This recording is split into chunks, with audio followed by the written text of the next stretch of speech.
Hi, and welcome to episode 108 of the Heartland Knits podcast.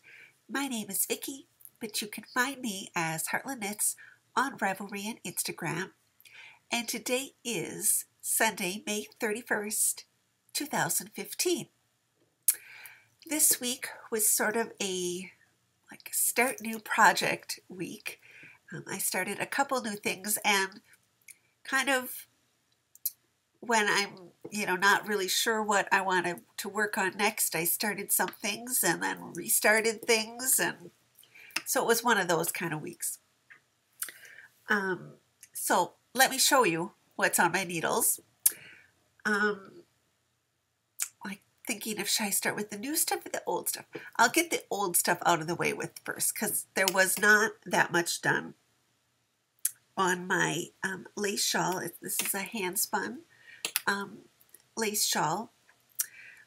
It's the Spellbound pattern by Boo Knits, and I reached kind of the bottom of this, kind of the top part has this all over lace pattern, and then as her shawls often do, it has a really pretty border and edge treatment. So it was at that point that I was going to start adding beads to it. The beads that I chose were just kind of clear hex cut beads because I thought, well, that'll look like this has got this all over leafy pattern. It'll just be sort of like dew on the leaves and it'll look really pretty. At least I thought it would in my head. So I did 2 whole pattern rows with the beads and then kind of looked at it and went, I don't really like it. So then I took those rows out. I was ripping 4 rows down, and then the beads were on there, and so it was kind of a pain. But I knew there really was no reason to go forward because I wasn't liking it. So now I'm not sure kind of what beads I want to put beads on it.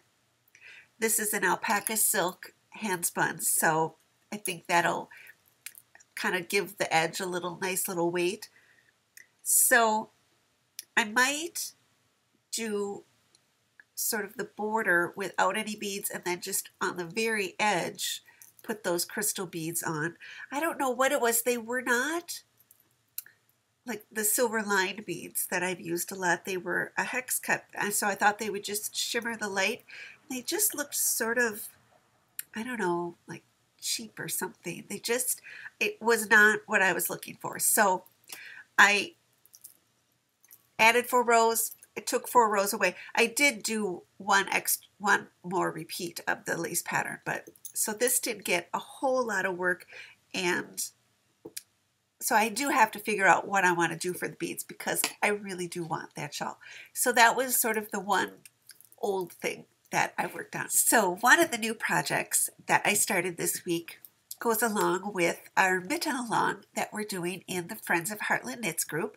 If you aren't a member, please come over and join us. I opened a thread there just to kind of talk about it, and you can post things in there on Ravelry, or you can use the hashtag mitten along if you would prefer using Instagram, but I want to be able to follow along. So the first pair of mittens that I started was I wanted to do ones out of this book, the Knitted Mittens book by Solveig Larsen, and I bought this winter, and it's just a cute little square book. But there's a lot of really pretty stranded mittens, and these are all sort of inspired by traditional Swedish mittens. And the ones I decided to do were the Rowan mittens. And I decided to use these 2 colors of hand spun. This was yarn that I spun a while ago. It is Corriedale with 10% Angora. And this was back during the time when I was spinning a lot. I mean, I probably spun more than I knit back then. And I can really tell the difference. Just when you practice something all the time, you're better at it. So this stuff it's a fingering weight, and it's really pretty nicely spun, if I do say so myself. It's very consistent across the skeins, and so I thought this would be pretty with that leafy pattern, but it is an all over stranded pattern, and so the back is like that. This isn't finished. I've got the opening for my thumb. This particular mitten didn't have any sort of shaping for the gusset or anything. It was just kind of from the bottom to the top. And so yeah, so it's just all stranded inside. So it's super soft though. With it, it's got just that little bit of Angora, but it's like super, super soft, especially the white. This was the one that was the really lofty one. And so I just have the thumb to do on this one. So I started these, I think maybe last Monday, and there's no gauge listed in this book at all. You know how I feel about gauge. But I thought, well, okay, this is fingering weight. I sort of know, I knew the stitch count to put on, and I kind of know the needle size I would use to kind of get the size mitten I want. And I started out and I just started knitting with a size 3 needle, which is 3.25 millimeter. And I was knitting and I got to about here, and I tried it on a lot when I first started out, and it seemed plenty big around the cuff, and it seemed fine. And then I think I opened up where the thumb was, and when I got it on and I got up to about here, I realized it just was tighter around my hand than I really wanted it to be for a mitten. If it was that tight and it was a glove, it would have been just fine. But I didn't think I wanted to change it into a glove because I really love this long leaf pattern. So I ripped the whole thing back down. And so this one was knit on a size 4 needle, which is a 3.5 millimeter. And I like it much better, the size of it. Even with a larger needle, because of that loft with the Angora, it doesn't feel too totally airy, but I'm guessing in the winter, the wind would work its way through. So this is the book that has that sort of, she kind of folds them by shocking it between hot and cold and hot and cold water, and then she takes a brush and brushes it inside and out. Outside doesn't bother me. Inside's going to be a little nerve-wracking, but I wanted to do that with at least one pair just so I could see how I liked it. And so when I get both of them done, I'm going to give that a go and see how it works. In order to do that, you have to have non superwash. You have to have feltable wool. So anyway, I've got it in this basket. I think this is going to be my mitten basket for the summer. So that was one new project. And then the other thing that I talked about last week that I wanted to cast on was a new sweater. So I was looking at designs and I was hemming and hawing and looking at things, and I had kind of 3 colors of Sun Valley Fibers yarn that I was thinking that I wanted to use. So I decided to use this yarn, the Bazinga Blue Intense Blue color, and this is her single ply. It's fingering weight, and I started like looking around to see kind of what design maybe I wanted to do, and there were a couple that sort of rose to the surface. see if I can pull these up. And one of them was the Grace pullo or cardigan by Jane Richmond, which is this one. It has kind of a mesh open work at the top. It's a top-down raglan, but it has that really pretty mesh. And I thought that would be pretty in that bright blue yarn. And the other one that I was thinking about was one by Carol Sunday called Garden Party, which is this one, which is sort of a little open front top-down raglan, but it has an all-over pattern, and then it has this like ruffly kind of edge. Those were kind of the two designs that I was trying to choose between, and so I thought I really wanted to use this color, and I thought, well, I'm gonna do it in this Garden Party.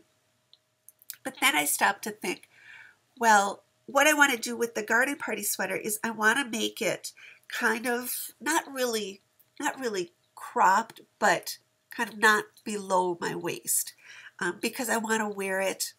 I think it would be really pretty to wear with like my little like summer dresses, just as a little something. So I looked at all my dresses, and this was not really the color that would go with those. So I sort of put this aside. I have it all wound and everything. I put that aside, and I think I might go back and do the Grace in that color. And I ended up winding another color, but I got the Fire Witch pink, and this is from Sun Valley Fibers, and it is the her MCN fingering, so it's super soft, because I thought, well, this would go with more of my dresses. I did my swatch in this pink, and I started knitting it, ended up just started knitting it last night. So this is all I have. You can just barely make out the first little bit of the lace pattern, and it's a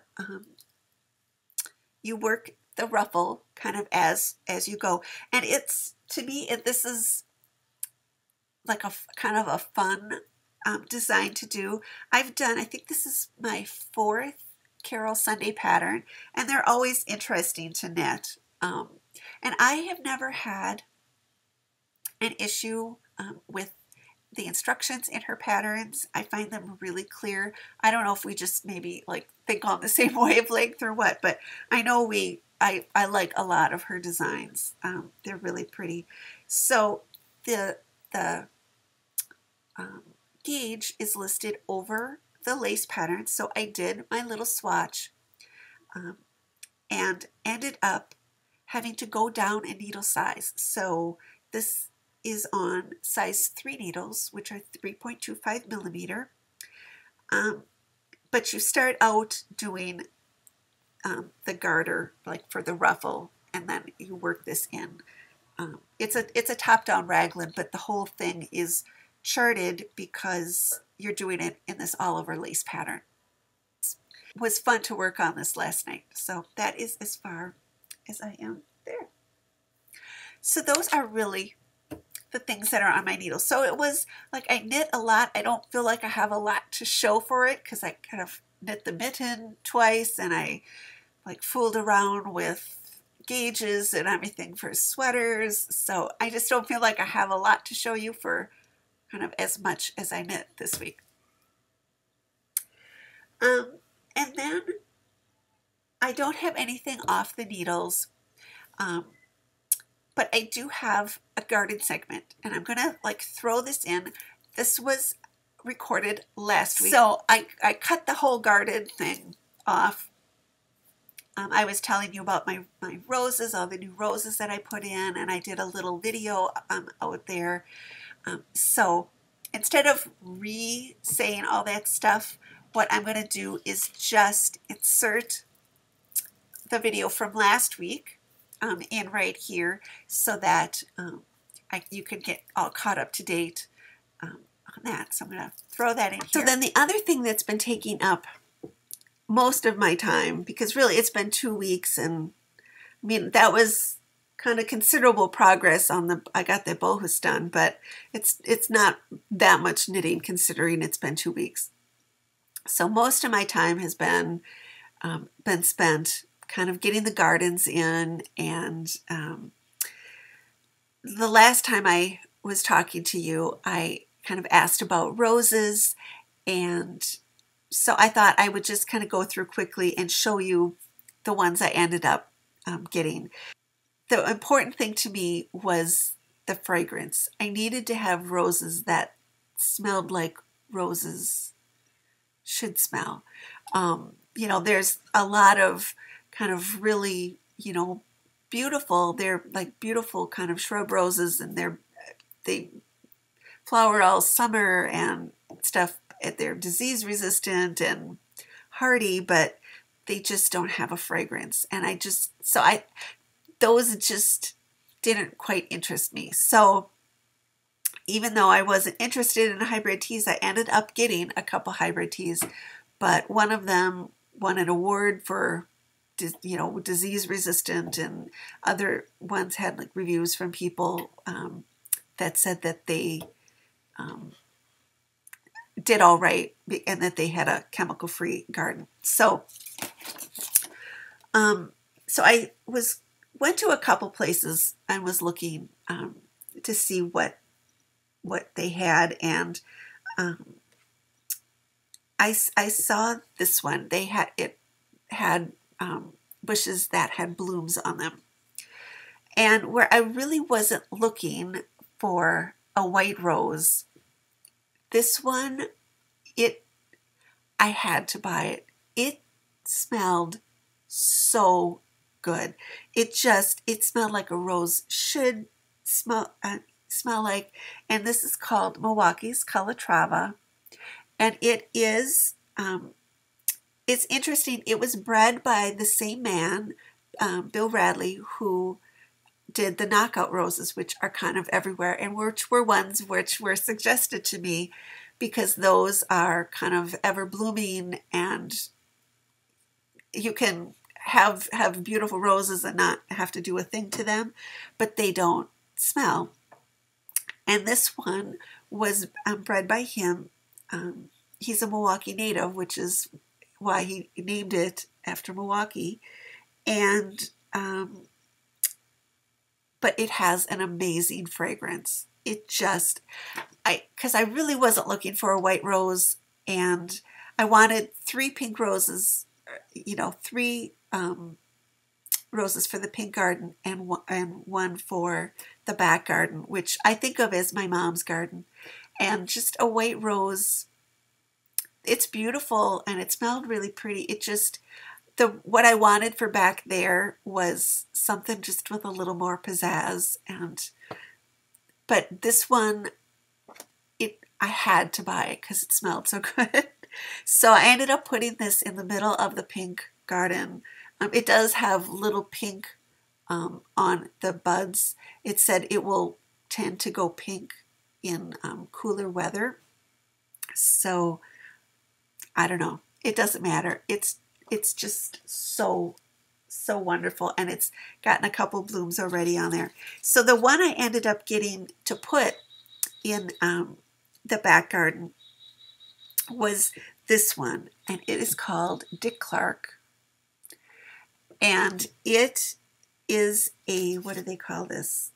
It's a grandiflora, but it looked so pretty, and just this one is not going to have a fragrance, but it goes from cream, and they're got like a cherry pink on the edges that get darker as the rose ages. And I saw pictures of them that it just looked really beautiful. So I ended up getting this one. I just thought it was really, really pretty. So then I needed a couple more for the pink garden, and I ended up getting this one, which is called Sweet Surrender. And so this one is one of them that's a hybrid tea, but and in this picture it looks like kind of a classic kind of hybrid tea rose shape. But in the pictures online that people were posting, it looks like it has more the shape of the old roses, which is another thing that I really like.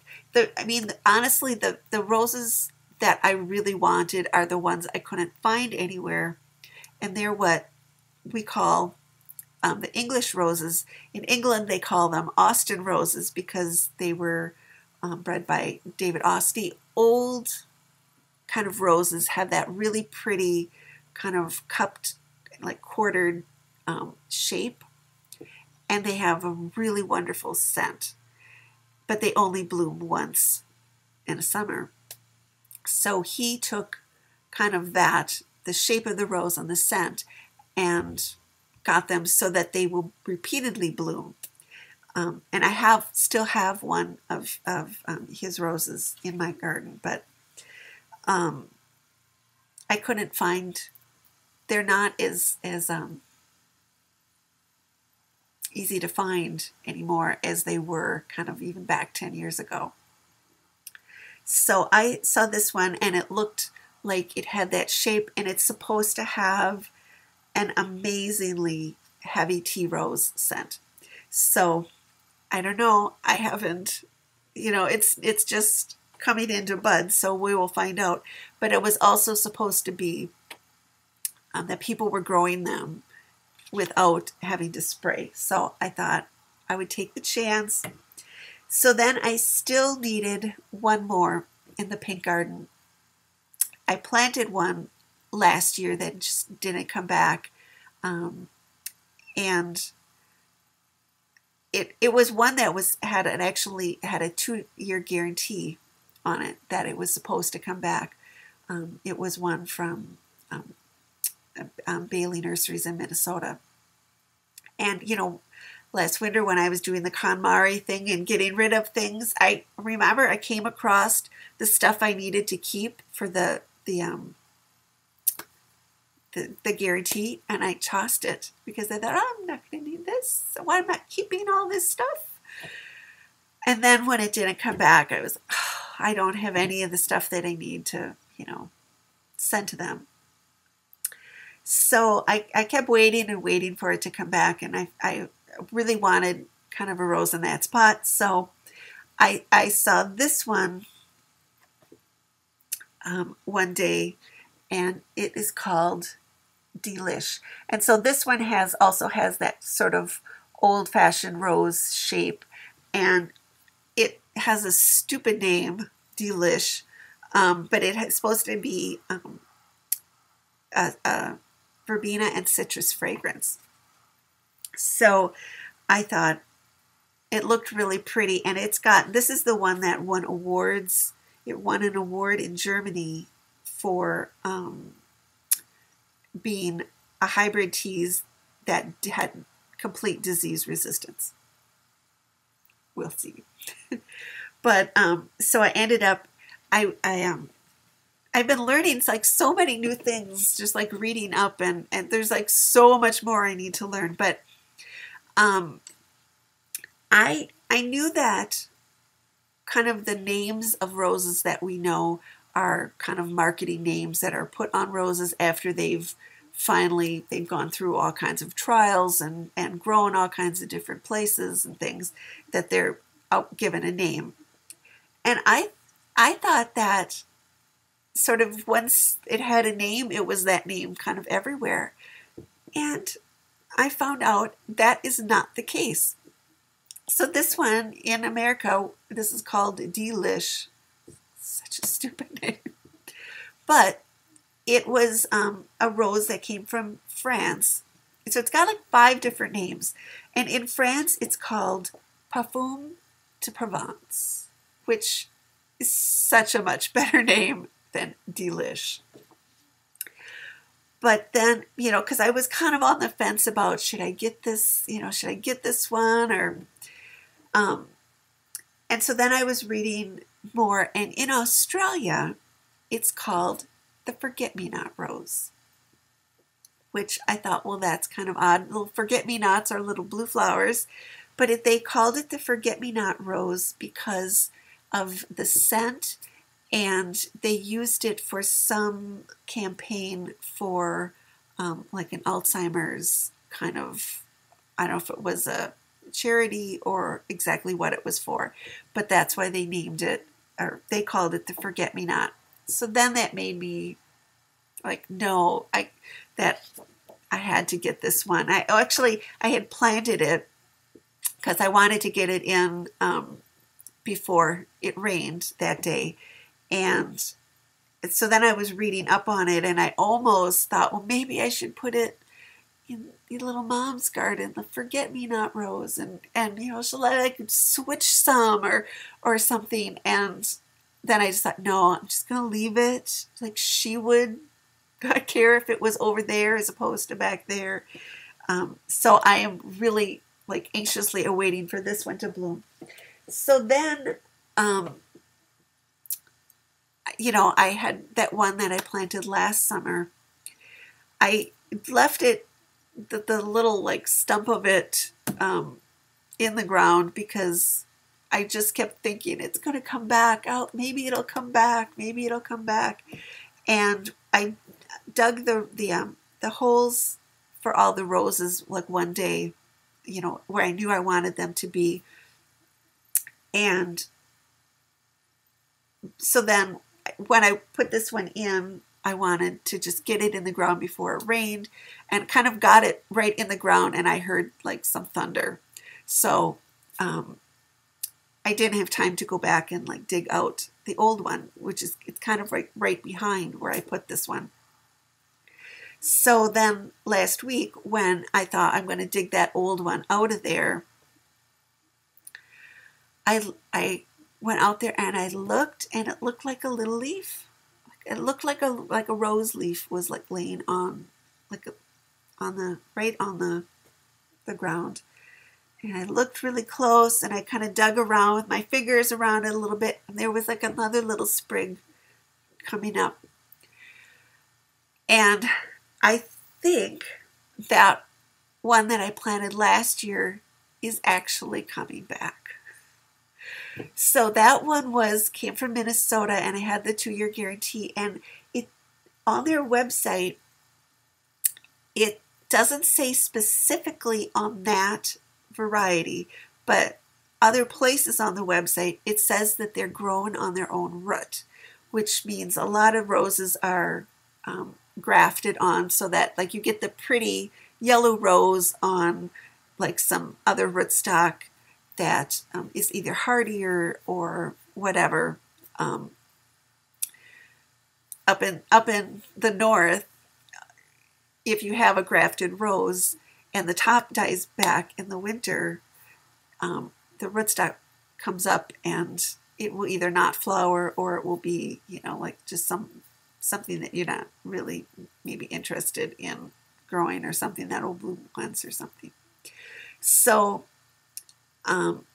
it says that they're supposed to be, like, if it's grown on its own root, it should be the rose that I had last year, which I'm really hoping. I loved that one. It had a really wonderful fragrance too. So I'm leaving it back there.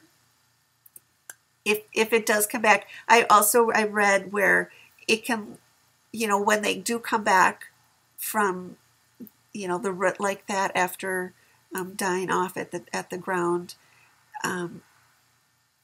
because it was only a 1-year-old bush, the roots not be developed enough that it will still like die out. So I figure I can, it can always, or one or the other can always be moved another year. So anyway, this morning early, I went out and did a little video of the garden.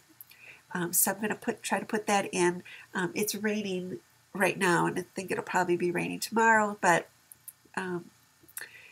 there's one little section where I might be doing some changes, but I'm going to put that in so that you can see how the garden is done. Good morning from my garden. I just thought I'd give you a quick little overview of what I've been doing. This is the peony that was barely out of the ground the last time I showed you around. And everything else is really nicely filled in. I have little pink magic petunias along the edge.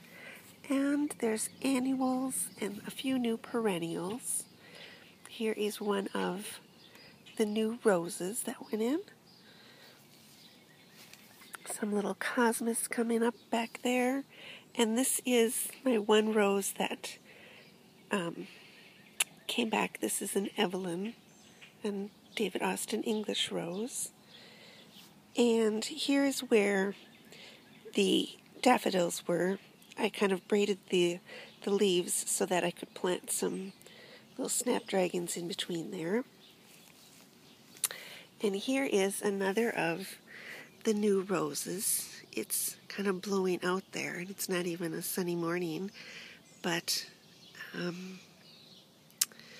we've got a bloom already, some delphinium back there, a little bit of spider plants in the back. Right up here is a really pretty pink petunia hanging basket. And then down in the front I've got 3 little roses and my little shoe planter. But the one in the middle there was one that I got just at the grocery store this winter and kept it alive, and hopefully it'll bloom. Back there I found this sweet little pink little dianthus. It's called the Fire Witch, which I have yarn to match. And then here is the 3rd new rose I put in back here, and I'm going to try to step back, and I don't know, I can't really zoom with this, but you see, you can see kind of the dead wood of the rose. That was the Kiss Me rose I put in last year, and I was about ready to pull it out and saw these little shoots, and so I think it is coming back from the root. So it's planted right behind the new rose, so I'm going to just leave it there. I can always move it next year. And then we've got some lady's mantle, some phlox, and then this other big peony. And if you notice something different, here's a fence, and there it's laying. Yeah. So here's my little herb garden. I just love the herb garden when it's all small and everything is neat and tidy. But it's all edged with white alyssum, and I just love the textures, the different textures and colors. There are some kind of tea plants, mints and lemon balm, and there's a pineapple sage kind of in the back there, and then in the front are thyme and a few basil, some parsley, lemon verbena, chervil, which I haven't found in a couple years, and I'm so happy to have it back. And these are big garlic chives. I have one little rose over here, which is a red rose, which has been here for many years. And I put in a new little lavender plant. My other one was looking so tired and ragged, so in the back I put some more annuals, some cosmos. Back in that empty place I found a package of just blue bachelor buttons, so they're the best ones, so hopefully they will come up. And then back there's some phlox and like a mound of bee balm. And then, so going to the back, here are my sweet peas and the trellis. I put added strings in between the bars because I know the sweet peas love to grow on string. So the ones I planted from seed are on either end, and right in the middle nothing came up, so I went and got a plant to fill in there. So that is the taller one. So hopefully we'll get some plants from there. And then right in front of that, there's nothing up, but I planted some scallion seeds. In front of that are red onion little seedlings, which I will use for green onions. And then here are all the rest of the basils, which lots of different flavors, and one of them looks a little wilty. Some red basil, there's lemon and lime and Thai, and then we've got some nasturtium, my little cage for my lettuces, and then pansies along the edge. They're happy little faces. On the other side of this border, which was always my mom's garden, so I planted it sort of like she would have liked. I've got a kind of variety of petunias along the edge, some leftover pink magic from the other side, and then plum magic, burgundy madness,